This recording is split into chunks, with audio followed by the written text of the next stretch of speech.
그러면서 이란을 향해 이런 말도 했습니다. 호르무즈 해협을 봉쇄해 질식시키겠다는 취지인데요. 군사 옵션도 동시에 검토되는 것으로 전해집니다. 뉴욕에서 조아라 특파원이 보도합니다.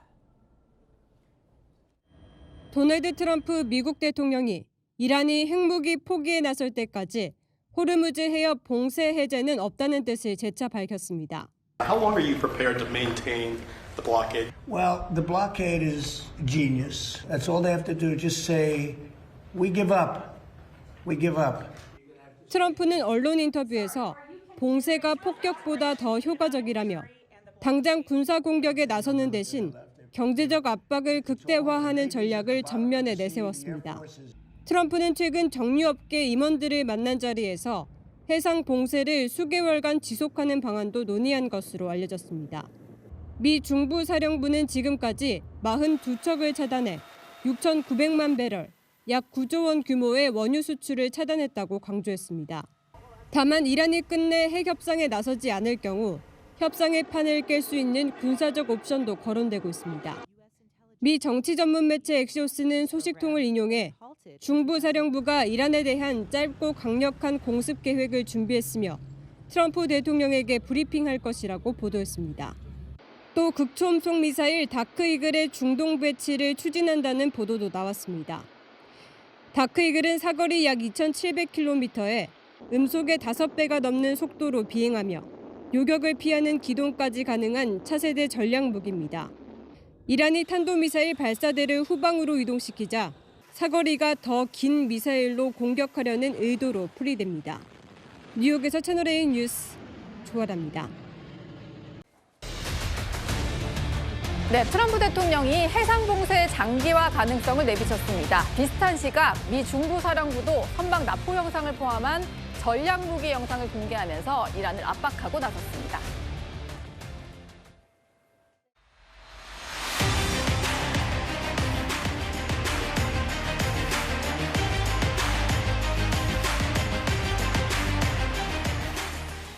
Well, the blockade is genius, okay? The blockade has been 100% foolproof. It shows how good our Navy is. I can tell you that. Nobody's going to play games.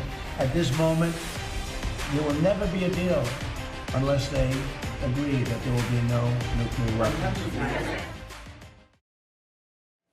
네, 트럼프 대통령이 미국 시간으로 새벽 4시에 올린 SNS 글인데요. 이런 총을 든 합성 사진을 올리면서 이란이 정신을 못 차렸다. 비핵 협정에 서명하는 방법조차 모른다.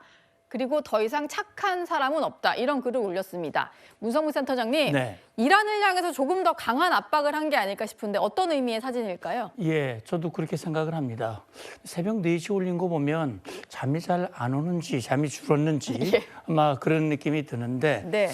일단 저 배경을 보면 이제 폭파하는 사진 막 불꽃 막 폭파하는 사진은 이렇게 추가 폭파도 가능하다. 본인이 이제 그런 얘기를 했지 않습니까? 발전시설, 교량을 타격할 수 있다라는 얘기를 했으니까 그건 아마 상징적으로 보여주는 그런 그림이 아닐까 하는 생각이 들고 본인이 이제 총을 가지고 있으니까 추가적인 군사력을 얼마든지 사용할 수 있다. 나는 더 이상 착한 사람이 아니다라고 하는 것을 보여주는 거라고 생각이 되는데 자, 이란 측에서 이걸 보고 두려워하고 좀 핵 의지를 좀 포기를 해야 되는데 네.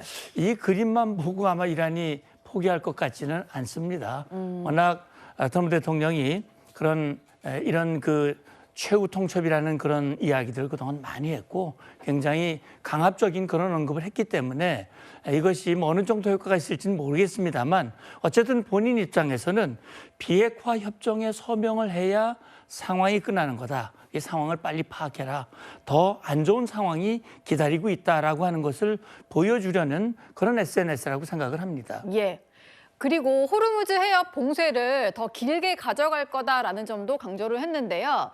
호르무즈 해협 봉쇄가 폭격보다 더 효과적이다. 이란이 숨막힌 돼지처럼 질식할 거다. 이런 글도 추가로, 이런 인터뷰도 추가로 했습니다. 일단 호르무즈 봉쇄가 어느 정도 이란에는 큰 타격을 주고 있다라는 점을 자신하고 있는 것 같은데요. 김대영 위원님. 예. 아무래도 이란 입장에서는 경제적 타격이 크다 보니까 장기화가 될수록 뭐 항복을 할 수밖에 없을 거다. 이런 생각인 것 같아요. 맞습니다. 그리고 또 한 가지 문제가 지금 이제 이 이란이 생산하고 있는 석유들이 저렇게 호르무즈 해협이 봉쇄가 되면 해외로 수출을 못 하잖아요. 그러면 이 석유를 어딘가에 보관을 해야 되는데 네. 이 보관도 한계가 이제 닥칠 수밖에 없고. 지금 거의 꽉 찼다 이런 얘기도 했잖아요. 그렇죠. 거기다가 이제 그렇게 되면 결국 원유 생산 시설도 멈춰야 되는 문제가 있습니다. 그리고 또 한 가지로는 역시 이제 악시오스에서 이제 오늘 나온 얘기인데 예. 지금 아마 이제 미국 시간으로 목요일, 뭐 우리나라 시간으로 하면 이제 오늘 밤이 될 것 같은데 지금 미 중부사령부 사령관이 이제 트럼프 대통령에게 한 4가지 정도의 이제 군사적 옵션과 관련된 거를 지금 보고를 하려고 한다라는 소식도 나오고 있어요. 네. 그래서 첫 번째로는 이란의 지금 중요 인프라 시설도 짧고 강력하게 공습하는 방안. 그다음에 뭐 우리가 여러 차례 그동안 전쟁 기간에 얘기했지만 뭐 캐시몰 비롯한 이란의 중요 석유 생산 시설 공습 방안. 그다음에 호르무즈 해협도 지금 이제 공격을 또 하려는 그런 준비들도 하고 있고 한 4가지 정도 안을 지금 이제 트럼프 대통령한테 제시를 할 것 같은데 앞서 그 트럼프 대통령이 총 들고 있던 사진이 예. 어쩌면 물론 이제 트럼프 대통령 호르무즈 해협 봉쇄를 지금 중요하게 생각하지만 만약에 이란이 협상 테이블에 안 나온다 그러면 어쩌면 이제 군사적 옵션을 다시 선택해야 될 수밖에 없습니다. 그러니까 그런 가능성들이 지금 열려 있다라고 좀 봐야 될 것 같습니다. 예. 협상이 장기화되면서 협상이 교착 상태에 빠지면서 일단은 서로를 향한 타격도 멈춰 있기는 한데 지금 김대영 위원님 얘기를 좀 들어보면 핵 협상에 나서지 않을 경우에는 공습이 재개될 수 있다 이런 가능성도 좀 있는 것 같습니다.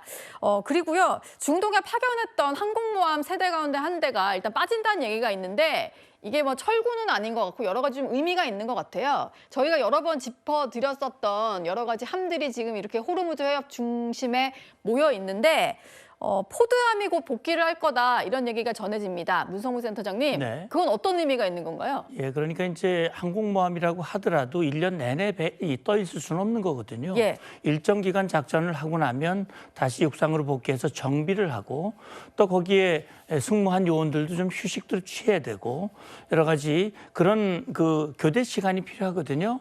근데 이 포드함은 지금 바다 위에서 작전 임무를 수행한 지가 300일이 넘었다는 거예요. 예. 베트남전 이후 최장기간 이제 이 작전을 했어요. 그러니까 뭡니까?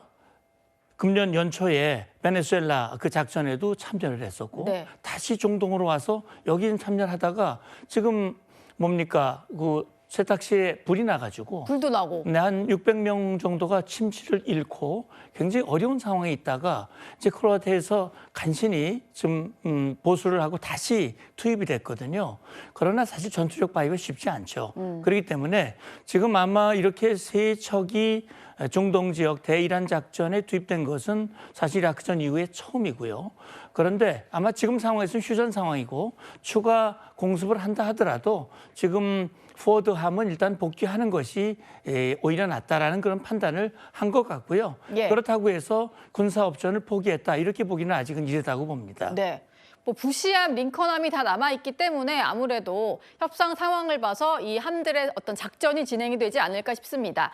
이란 전쟁이 시작된 이후에 처음으로 미 하원 청문회에 출석한 헤그세스 국방부 장관이요. 이란 전쟁의 정당성을 거듭 주장하면서 북한을 거론했습니다.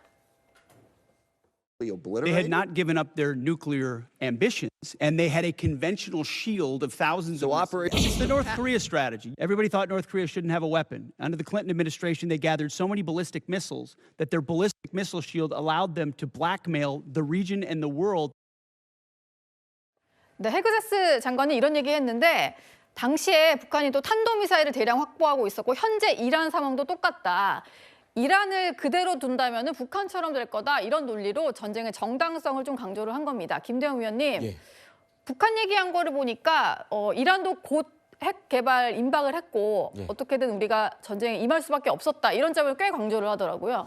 맞습니다. 이제 북한 같은 경우에도 클린턴 행정부 때 정말 심각하게 북한에 대한 폭격을 고민을 했었고 그때 당시에 나왔던 회고록들을 보면 다만 그렇게 했을 경우에 이 인명 피해가 엄청나게 발생할 수 있다. 특히 우리나라 같은 경우에는 뭐 많은 분들 아시다시피 북한하고 대치하고 있는 거리가 짧잖아요. 예. 그러다 보면 서울과 수도권에서 많은 피해가 발생할 수 있고 결국엔 그래서 이제 군사적 옵션보다는 외교적 옵션으로 바꿨죠. 그러면서 이제 북미 대화하고 뭐 여러 가지 대화를 통한 해결을 선호를 했는데 다만 지금 이제 결과론적으로 보면 북한은 사실상 이제 핵보유국이 돼버렸죠. 물론 예. 이제 국제사회나 우리는 인정하지 않지만 현실적으로는 핵보유국으로의 위치를 갖고 있고 그러다 보니 피트 헤그세스 미 전쟁부 장관 입장에서는 이란도 잘못하면 북한과 같은 케이스가 될 수 있다라는 점을 강조하면서 이번 군사작전의 좀 정당성과 관련된 얘기를 한 것이 아닌가 이렇게 좀 생각이 됩니다. 예. 지금 2달 넘게 이어지고 있는 전쟁 비용도 처음으로 공개됐는데요. 대체 얼마일까요? 들어보시죠. We've got no shortage of munitions. We have weapon stockpiles in places that many people in this world don't even know about. So approximately at this day, we're spending about $25 billion on Operation Epic Fury. Most of that is in munitions. There's 탄약이 부족하지 않다고 했었는데 탄약 비용으로 엄청난 돈을 쓰고 있다고 합니다. 우리 돈으로 약 37조 원의 전쟁 비용이 지금까지 들었다라고 하는데요. 문성무 센터장님, 네. 이게 미국 국방 예산 기준으로 봤을 때는 많은 돈인가요? 어떨까요? 예, 뭐 30조 우리 국방비에 비하면 우리 국방비의 거의 반 정도 되기 때문에 굉장히 많은 금액일 수밖에 없죠. 예. 그러나 이제 미국의 국방비는 지금 250억 달러거든요. 미국 국방비가 2027년 국방비 요청한 게 1조가 넘습니다. 1조 달러가. 네. 그러니까 거기에 비하면 뭐 사실 그 많은 금액은 아니라고 볼 수 있어요. 그러나 어쨌든 이게 짧은 시간 2월 28일부터 사실 지금은 휴전 상태 들어간 지가 벌써 3주째 들어가지 않습니까? 그렇다면 한 3, 4주 사이에 이렇게 많이 이제 지출이 됐다는 거 일주일에 뭐 거의 10조 가까이 지출이 됐다고 하는데 지금 미 국방부 측 발표는 대부분의 탄약 비용이고 네. 일부는 뭐 운용 비용이라든지 이런 것들이 포함되어 있다라고 얘기를 하는데 어쨌든 이렇게 비용이 발생했다고 하는 것은 이런 비용 대비의 효과, 다시 말하면 지금 미국이 얘기하고 있는 비핵화, 또 호르무즈 해협 문제의 해결, 대리 세력 문제, 다시 말하면 전쟁을 일으킨 명분과 그 결과가 일치돼야 이런 비용이 투입된 만큼의 효과가 있는 것이지 만약에 그렇지 않다면 그건 상당히 모두 다 이 국방장관뿐 아니라 그 최고 책임자인 트럼프 대통령에게 비난이 다가올 가능성도 있습니다. 예. 트럼프 대통령은 전쟁과 관련해서 여러 가지 뒤끝을 많이 부렸었는데 드디어 뭔가 행동에 나선 것 같습니다. 독일에 파견된 주한 미군들을 좀 철수시키겠다 이런 얘기를 한 건데요. 예. 주동 미군을 감축하겠다. 조만간 최종 결정을 내릴 예정이다. 확실히 뭐 결정한 건 아니지만 이런 얘기가 나온 이상 감축이 좀 있지 않을까라는 얘기가 나오는 상황입니다. 그러다 보니까 그렇게 되면 우리 미군은 어떻게 되는 거냐, 주한 미군은 어떻게 되는 거냐 이런 우려가 많은데요. 김대영 위원님, 일단 청와대에서는 별다른 반응은 없고 일단 주한 미군에 대해서는 아직 감축하겠다라는 말도 나온 건 아닙니다만 트럼프가 워낙 여러 가지 이제 도와주지 않은 나라에 대한 얘기를 많이 하다 보니까요. 좀 걱정은 있는 것 같아요.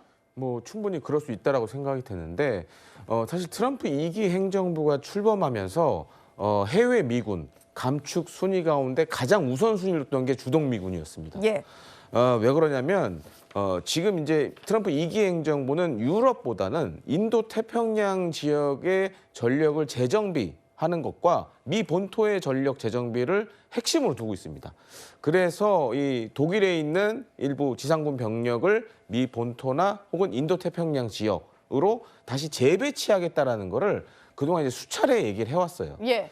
물론 이제 지금 뭐 유럽 각국들과 좀 사이가 안 좋은 것도 있고 하지만 이전부터 있었던 계획이었고 그러니까 트럼프 대통령도 생각을 했겠죠. 뭐 나토 탈퇴까지도 얘기를 했었지만 사실 그거는 쉽진 않고 그러다 보니 이렇게 주동 미군과 관련된 감축을 통해서 유럽 각국에 좀 압력을 가하려는 게 아닌가 좀 이렇게 보여집니다. 네. 전쟁이 장기화되면서 이란은 경제난에 시달리고 있는 그런 상황인데요. 하지만 계속해서 미국에 맞서겠다라는 점을 강조를 하고 있습니다. 내부에서는 반정부 시위가 연초부터 이어지는 상황인데요. 반정부 활동 혐의로 처형을 앞두고 있는 사형수들이 저항가를 부르는 영상이 공개됐습니다.